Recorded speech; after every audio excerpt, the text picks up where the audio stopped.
Well, All it's right. a pleasure to be with you, Bill. I think we're up to some fun things here in the next little bit. Yeah, I think so too. I do too. I'm looking forward to it.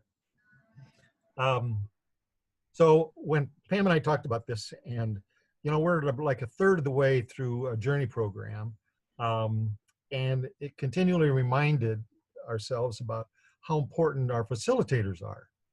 And when I think about that, and what's really going on with facilitators right now, is that we get so excited about this class that we're having and the one that's forthcoming, the next lesson and all that. So we tend to spend our time thinking about it in segments. Okay, like right now we are changing from manual number 1 to manual number 2 and kind of getting excited about that. Well, as I thought about that, I thought, you know what, I need to talk to somebody that really knows about this stuff and was in it from the beginning. And so I could say, and visit and have Pam talk to me. So I thought the first thing I thought about was, as we think about class to class, let's step back and look at the big picture and say, okay, Pam, from what you see and the way that you help develop this, what is the desired outcome that you are hoping happens when we get to the end of the journey? Well, I have a few thoughts. Of course. Well, let me wrap this a little bit, Bill, in a story here. So we live out on the Iowa prairie, and my husband primarily is the person, he's very interested in converting basically scrub pasture land into native prairie land. And he's been working at it for a very long time. And he keeps meticulous notes about the native prairie flowers the seed that he plants. And then as the seasons roll around and spring comes and summer rolls on, these flowers start blooming. And each year there's usually more than the year before. And then sometimes we notice that some of the seed, he notices this more than me, some of the seed that he has planted, he's not seeing it. He's not finding them. And what I notice, and the way this relates to me thinking about the participants in our journey or way of life groups, is that different seed grows at different speeds. It's kind of mysterious how it's going to bloom and where it's going to bloom and where it's going to take and what soil is going to work. And then some seed, this is a true story, one particular seed we were very excited about, it was red like this, a flower red like this. It took 5 years before we saw this beautiful, beautiful bloom. And that has been instructive to me as I work with people, that not everybody is moving along at the same rate or speed, or all things equal don't reach the same ends, And so we can, when we're sitting in our leadership seats, kind of get anxious about how things are going to unravel or how people are going to grow. But the fact is, everyone is growing. God made us each to grow.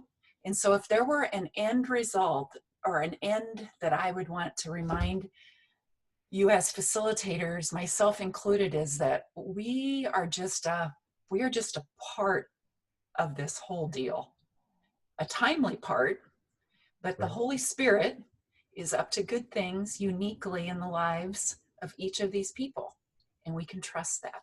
We can absolutely trust that. And our hope and what we can put our hand to is helping each person see where their next step of growth is for themselves, or how the Lord seems to be working in their lives, and what they can take responsibility for, how the Lord is encouraging them, or the voices of these new friends are encouraging them. So, to the question of sort of what's beyond next week's lesson, I think it would be great to always be listening for the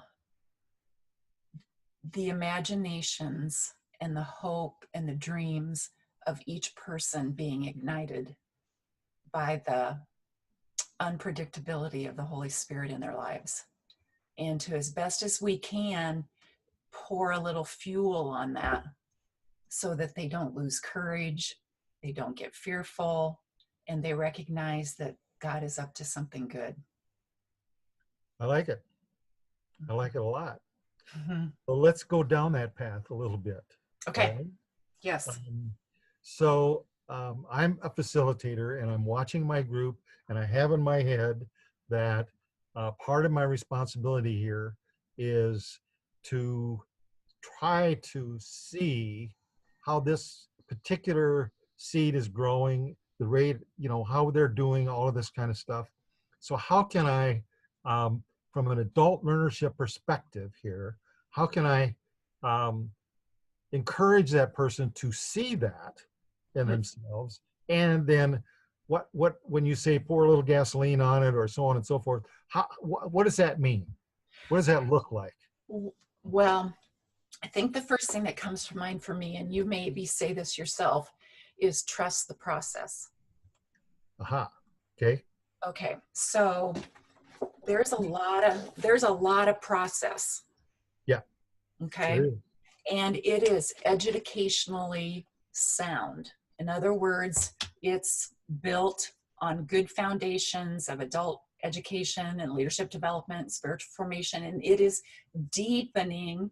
It's getting more intense. There's more going on week after week after week. And as a facilitator, we don't really even have to think about that. The process is Right. going to do good work. Okay. So I think, if I had to choose one thing, I think the voice of encouragement, constantly, the voice of encouragement, encouraging them, and allowing space. This is where, kind of like the flowers around here, allowing space for each adult, each participant to discover things for themselves on their own, in their own timing. We don't have to wring our hands, or as Rob Lowe would say, do some kind of dancing bear act to kind of make things happen. Yeah, right. And that happens. I mean, I see it, and I think other facilitators see that as well. And then the voice of encouragement is, gee, that was really good. Thank you for sharing, or something along that lines. Mm-hmm. Is that what you're thinking? Yes, and I think as facilitators, boy, I mean, I was certainly have had this experience. You get done with your session or your gathering early in the morning or late at night or whatever, and you're walking to your car, and it's you know what I'm going to say. You're sort of second guessing yourself. You're wondering if, or this is quite how I thought it was all going to turn out, and I would just lay that right under the wheel of the tire and let it go, because God is up to something good, and we bring our very best, and it doesn't depend on us. Right. I mean, we have a part to play for sure, but what we're doing is coming alongside the Holy Spirit in what the Holy Spirit is already up to in those individuals' lives. So helping them see it or clarify it, a text message of, gosh, it sure looked like something good was stirring, or a phone call or a coffee or a note. Yep. That's cool. We're just confirming what we're seeing them discover. We don't have to be the answer man or woman. Right. Mm-hmm. Good. Mm-hmm. So, kind of paralleling that a little bit, is that you guys have often said, it's not so much the mastery of the material as it is the development of the people.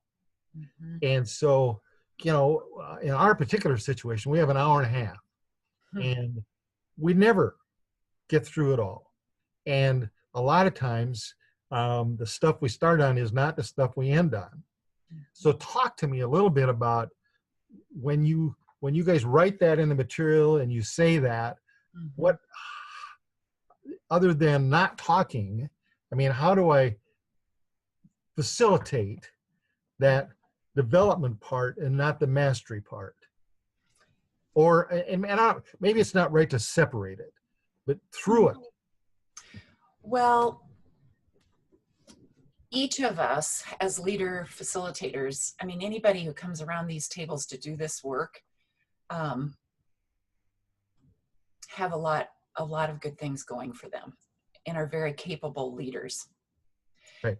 Therefore, it's just common for those of us who sit in that seat to feel like we need to bring some levels of expertise, and leadership, and that we maybe there's some voice that's sort of saying that we need to know more than they need to know if we're going to be Right. driving this train. And I would just say again, trust the process. Trust the process. The process is built on firm foundations. Right. And so when we say it's not about the mastery of material, be a student right along with everybody else. Yeah. And so that's what we mean by don't feel like you have to master or be the answer person.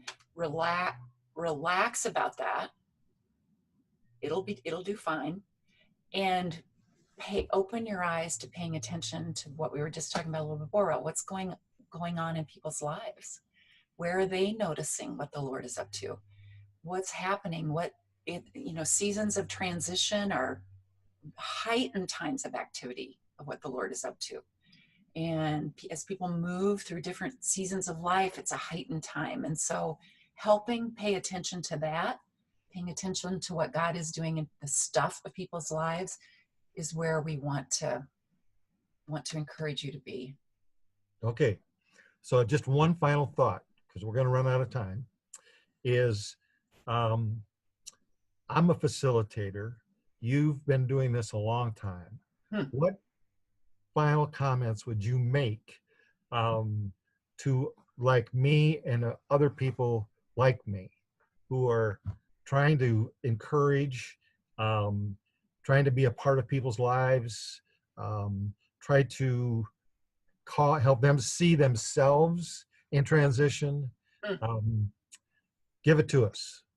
Well, okay. I would say as facilitators, um, we can get a little lazy about the way we approach each week when we're together. We can kind of always do things the same way week after week after week. And there's good in that. It makes people feel safe to some degree. But Right. I would just remind you that everybody learns differently. And even in the 90 minutes or 2 hours that you have together, I would encourage you to do two different things. I would encourage you to consider giving space in that time for people to be alone together, to have quiet, to process their own, what God's doing in their own lives quietly, 10 minutes, Mhm. 15 minutes, 5 minutes, that every conversation, every topic, everything that you're discussing doesn't have, I think where we get lazy is we can always do it in large group. Right. And so when we have different conversations or thoughts, I would just encourage each of you as facilitators to think about how to do it differently for energy, for safety, for cultivating friendship, for just the way that adults best learn. That can be a really good way to kind of change things. The other thing that I would say is that we as facilitators want to help each person discover themselves. Okay. But Yep. one of the things that's happening in our groups is that there's good self-discovery going on, and that's a good thing. But there's also a beautiful thing that's being happening among us in community. Mhm. So a wonderful question can be, let's say you're having a discussion. Well, you just said you did the biblical mandates. We did. Everybody shared their biblical mandate. Mhm. Right. Individual, individual, individual, individual. Right. A wonderful question can be, huh, what did you all, we've all shared our mandates. What did you notice among us? Right. And so, like, what did you hear happen tonight? Or we've all talked a little bit about this subject for a while. What did you hear? So you're drawing together a collective noticing, which always is bigger than the individual noticing. Right. So it's casting your eyes, our eyes, to something else. It's opening our imaginations to what's happening here among us. And I just think that's really sacred ground. Thank you. Thank you for your time. Thank you for your insight. Welcome. I wish I could just be right there with all of you. Well, you sort of.